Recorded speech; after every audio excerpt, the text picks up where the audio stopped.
Halo semua, kita mendapatkan berita. Taliban menambahkan catur ke dalam daftar hal-hal yang dilarang di Afghanistan. Hal ini tentunya membuat kita bertanya-tanya, apakah benar catur itu haram menurut Islam? Oleh karena itu, pada video ini kita akan membahas tuntas apakah benar catur haram menurut Islam.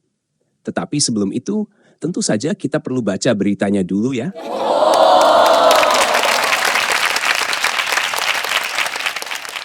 Taliban telah melarang catur di Afghanistan dengan alasan-alasan agama, menjadikan permainan tersebut salah satu dari daftar panjang kegiatan dan hobi yang dilarang di seluruh negeri. Mengutip kekhawatiran bahwa permainan tersebut merupakan sumber perjudian, pejabat Taliban mengatakan permainan tersebut akan ditangguhkan tanpa batas waktu, hingga dipastikan seberapa cocok catur dengan hukum Islam, BBC melaporkan. Langkah untuk melarang catur hanyalah yang terbaru dalam daftar pembatasan yang terus bertambah terhadap acara budaya, sosial, dan olahraga yang ditentukan oleh Kementerian Penyebaran Kebajikan dan Pencegahan Kejahatan sejak kelompok garis keras Taliban kembali berkuasa pada tahun 2021. Pembatasan terhadap kegiatan yang dulunya biasa dilakukan kini khususnya ditujukan kepada kaum perempuan, menghalangi mereka mengakses ruang publik, pendidikan, dan pekerjaan. Atal Mashwani, juru bicara Direktorat Olahraga Taliban, mengatakan kepada Olo News bahwa catur telah ditangguhkan karena masalah kepemimpinan dalam Federasi Catur Nasional dan kekhawatiran agama seputar permainan tersebut. Dia mengatakan catur dalam syariah atau hukum Islam dianggap sebagai sarana perjudian. Federasi Catur Afghanistan juga telah dibubarkan sebagai bagian dari larangan tersebut. Seorang pemilik kafe di Kabul yang rutin menjadi tuan rumah kompetisi catur amatir, tetapi mengatakan tidak pernah ada perjudian yang terlibat, mengatakan kepada BBC bahwa ia akan menangguhkan turnamen tersebut, tetapi hal itu akan merugikan keuntungannya. Anak muda sekarang tidak banyak yang beraktivitas, jadi banyak yang datang ke sini setiap hari, tutur Azizullah Gulzada kepada media tersebut. Mereka akan minum secangkir teh dan menantang teman-teman mereka untuk bermain catur. Ia juga mencatat kepada AFP bahwa banyak negara Islam lainnya memiliki pemain di tingkat internasional. Langkah untuk melarang catur dilakukan hanya beberapa bulan setelah Taliban melarang pertarungan bebas, seperti seni bela diri campuran, dengan mengatakan bahwa hal itu tidak sejalan dengan syariah, hukum Islam, dan terlalu keras. Pelarangan MMA mengikuti Undang-Undang tahun 2021 yang melarang pukulan wajah. Oktober lalu, Taliban mengeluarkan dekret yang melarang wanita berdoa dengan suara keras atau membaca Al-Quran di hadapan satu sama lain. 2 bulan sebelumnya, pada Agustus 2024, mereka mengeluarkan undang-undang yang mewajibkan wanita untuk menutupi seluruh tubuh mereka, termasuk wajah mereka, setiap saat di depan umum. Wanita juga dilarang bernyanyi, membaca, dan membaca dengan suara keras di depan umum, karena suara wanita dianggap intim dan tidak boleh didengar. Perempuan sudah tidak diperbolehkan mengenyam pendidikan setelah kelas 6, di banyak tempat umum dan di sebagian besar pekerjaan. Mereka juga dilarang melihat laki-laki yang tidak memiliki hubungan darah atau pernikahan dengan mereka. Aku jadi mikir ya, kayaknya Taliban tuh trauma sama bidak. Mereka lihat pion jalan 2 langkah langsung panik. Astagfirullah, langkah bidah.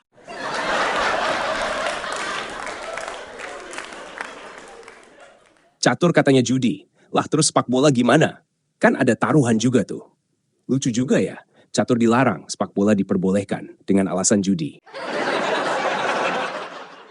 Atau jangan-jangan yang dimaksud Taliban itu beda. Maksud kami, yang boleh itu judi yang berujung jihad, bukan catur. Mending anak muda kami main RPG, real penggal gitu.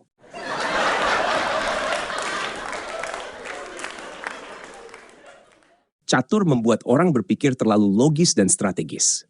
Itu bahaya. Kalau rakyat kebiasaan mikir, nanti malah sadar, loh kok hidup saya kayak payon yang dikorbanin terus ya? Perempuan gak boleh sekolah habis kelas 6. Catur dilarang. Seni bela diri dilarang. Mereka takut perempuan pintar, takut rakyat sehat, takut anak muda kuat, takut semua orang berpikir kritis.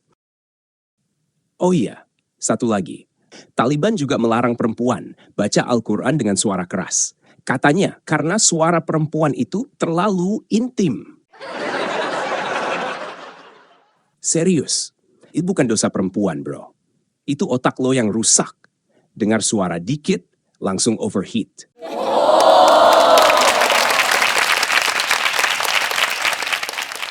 Jadi kesimpulannya, Taliban itu tidak suka permainan catur, tapi yang mereka suka adalah permainan monopoli. Semua yang mereka larang adalah hal-hal yang bikin orang bebas berpikir dan hidup. Tapi, apakah benar catur itu sebenarnya dilarang menurut hukum Islam? Yuk kita baca artikel dari muslim.org, bermain catur dalam pandangan Islam. Kata ulama salaf, jika engkau tidak disibukkan dengan ketaatan, pasti akan disibukkan dengan hal-hal yang sia-sia. Perkataan ulama ini menandakan bahwa Islam sangat menghargai waktu. Jika hanya termenung menunggu hingga skakster tanpa ada faedah manfaat, maka tentu hal ini sia-sia.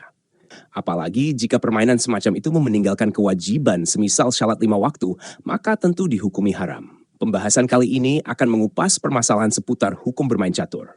Moga bisa jadi renungan. Hukum bermain catur. Mengenai hukum bermain catur, para ulama membaginya menjadi 2 bagian. Pertama, jika bermain catur menyebabkan seseorang meninggalkan kewajiban atau mengandung perbuatan yang haram, maka hukumnya adalah haram berdasarkan kesepakatan para ulama. Ibnu Taimiyah rahimahullah berkata, وَكَذَلِكَ يَحْرُمُ بِالْإِجْمَاعِ إِذَا اشْتَمَلَتْ عَلَى مُحَرَّمٍ من كذب ويمين فاجرة أو ظلم أو جناية أو حديث غير واجب ونحوها. Bermain catur diharamkan berdasarkan ijma, kesepakatan para ulama, jika mengandung hal-hal haram, seperti dusta, sumpah palsu, kezaliman, tindak kejahatan, atau ucapan yang tidak wajib. Majmu' al-Fatawa, jilid 32, halaman 245.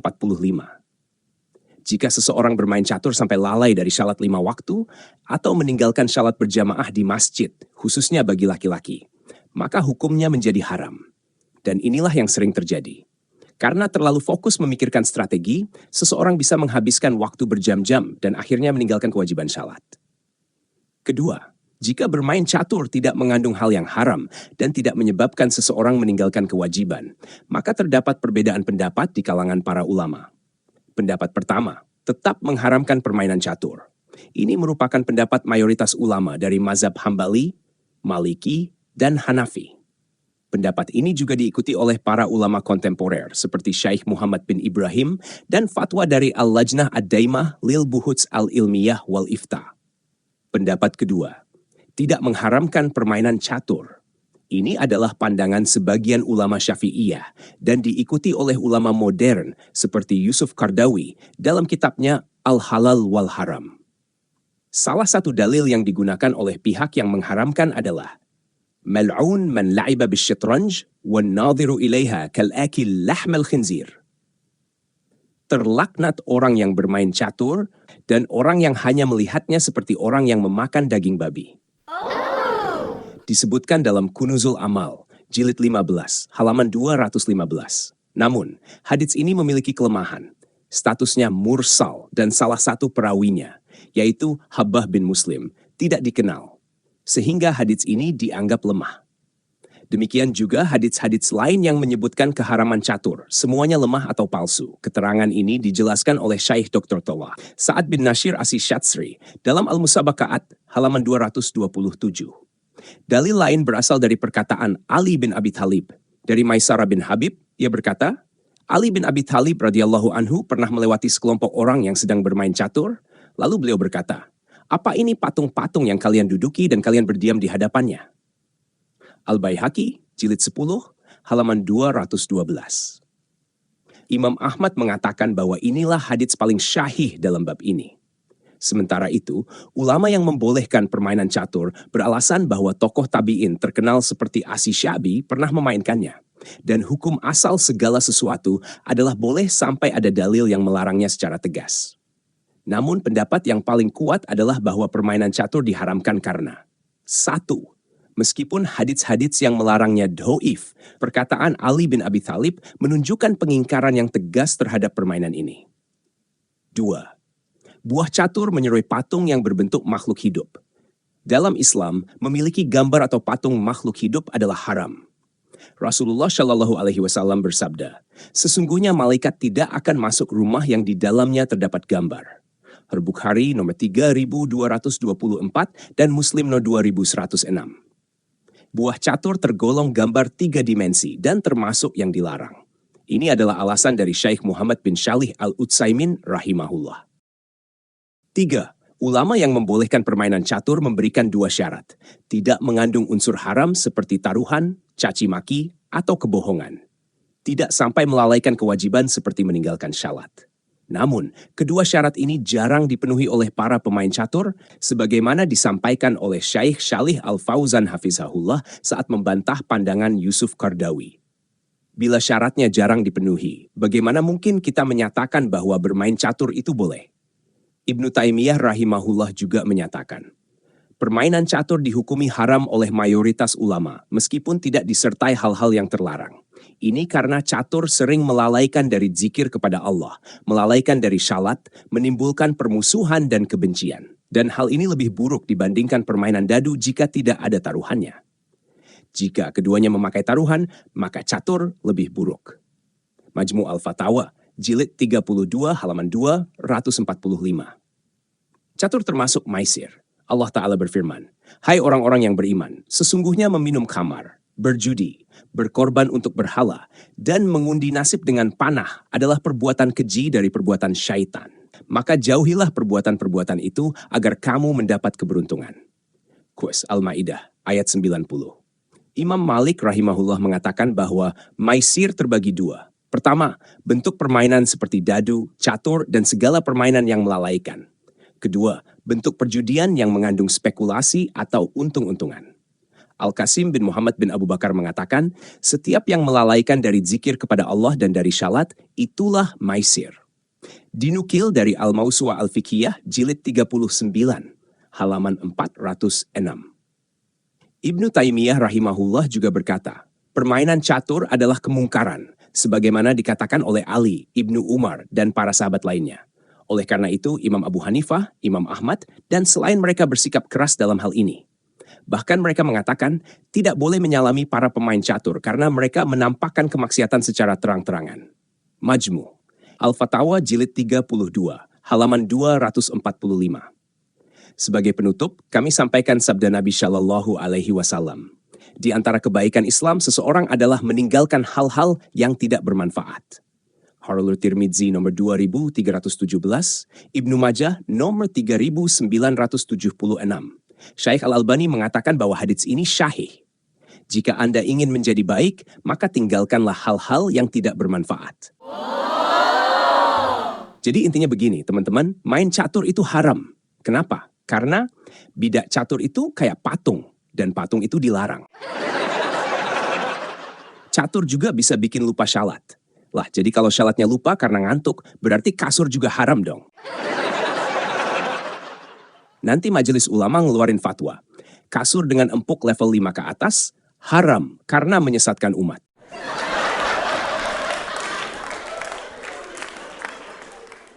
Dan yang paling ajaib, kalau cuma lihat orang main catur aja, katanya dosanya kayak makan daging babi.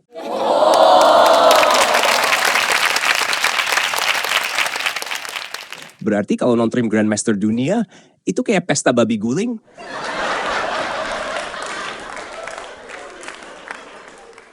Ya ampun, Magnus Carlsen tuh penyebar maisir internasional.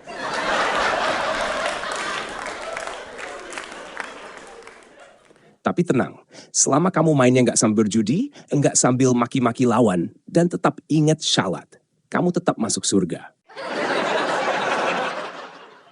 Kalau kita pakai logika sehat, jelas bahwa permainan catur bukan perbuatan maksiat, melainkan olahraga otak.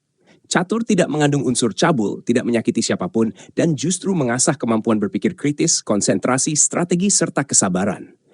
Sama seperti pisau, bisa dipakai motong sayur, bisa juga buat nyakitin orang, tergantung pemakainya.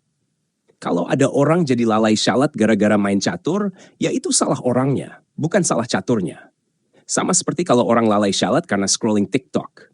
Masa TikTok haram juga?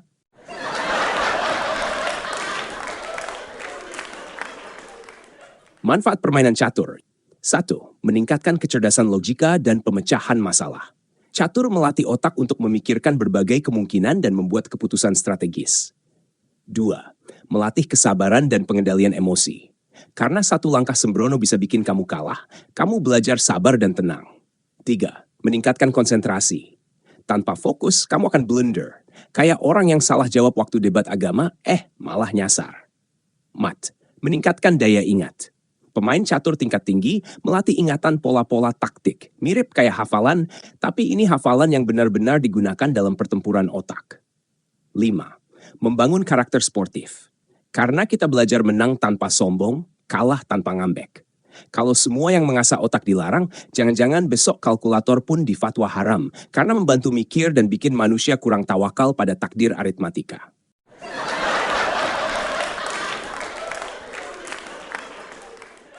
Jadi, daripada fokus larang catur, mending ajak anak-anak kita main dan belajar bareng. Karena daripada mereka main Mobile Legends, sampai lupa makan dan mandi, mending adu catur sambil ngopi kan? Dan jangan lupa, di dunia ini bukan cuma payon yang bisa naik jadi ratu. Siapa tahu, dari papan catur lahir pemimpin hebat yang bisa mengalahkan bidak-bidak kemunafikan, termasuk yang berkedok agama.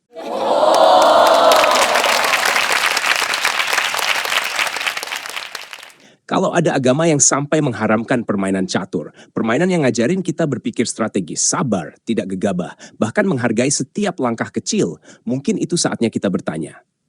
Karena catur bukan soal mainan, catur itu soal hidup. Tentang bagaimana pion kecil bisa jadi ratu. Tentang bagaimana kamu bisa bangkit walau cuma dianggap bidak biasa. Kalau ada ajaran yang takut kamu jadi pintar karena main catur, bisa jadi mereka memang takut kamu berpikir. Karena begitu kamu berpikir, kamu bisa melihat semua tong yang mereka pakai, termasuk topeng agama. Jadi, kalau kamu merasa terus dikekang, dilarang berpikir, dilarang bertanya, bahkan main catur aja dianggap maksiat. Mungkin sudah saatnya kamu tinggalkan agama itu. Dan mulai cari jalan yang memberi ruang buat akal dan nuranimu tumbuh. Karena kebenaran sejati tidak akan takut diuji. Dan agama yang benar tidak akan takut pada catur.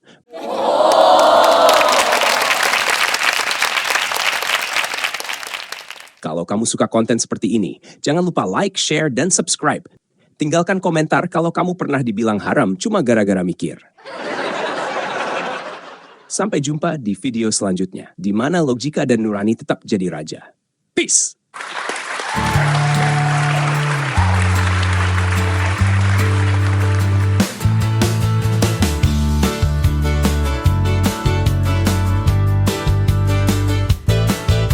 Lembaga suci negara mengarsipkan perbincangan sesosok malaikat dan sebuah pena. Siapa Tuhanmu? Sajak dan syair. Siapa nabimu? Naskah di film Noir. Mungkin kamu butuh pergi study tour 7 hari agar kamu mengerti yang diyakini. Sudah tiba, tak ada kereta yang menunggu lama berangkat ke surga. Ini fasilitas umum, bukan milik suatu kaum yang menganggap paling baik dan paling nyentrik.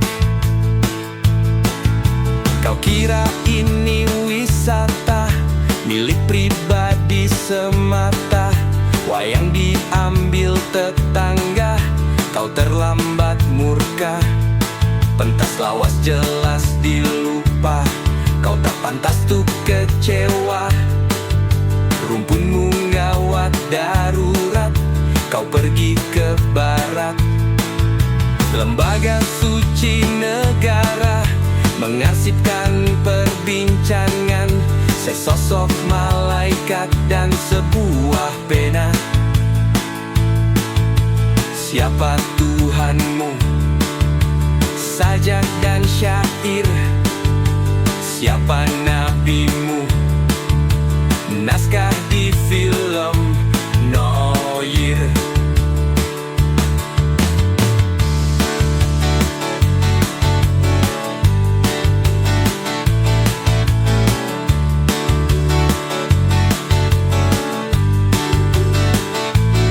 Bagaimana bila nanti kau tak masuk kategori, sebab hafal ayat suci acuh di arti? Bagaimana nanti bila Kristen yang masuk surga, sebab separuh iman kebal ancaman? Dibakar tak takut api, dihina berlagak tuli, diusir datang kembali membalas budi. Semakin lama semakin jadi menuhankan diri sendiri, berkedok faham Islami, aliran Indi. Semakin lama semakin jahat, berpendapat semau hasrat, beralibi Kristen jihad, perampok jamaat. Lembaga suci negara mengarsipkan perbincangan sesosok malaikat dan sebuah pena. Siapa Tuhanmu? Sajak dan syair. Siapa nabimu? Naskah di film Noir. Siapa Tuhanmu? Sajak dan aku. Siapa nabimu? Syair dan juga kamu. Bagaimana jika Kristen yang masuk surga? Bagaimana jika semua masuk surga? Hidup berbahagia, minum anggur bersama.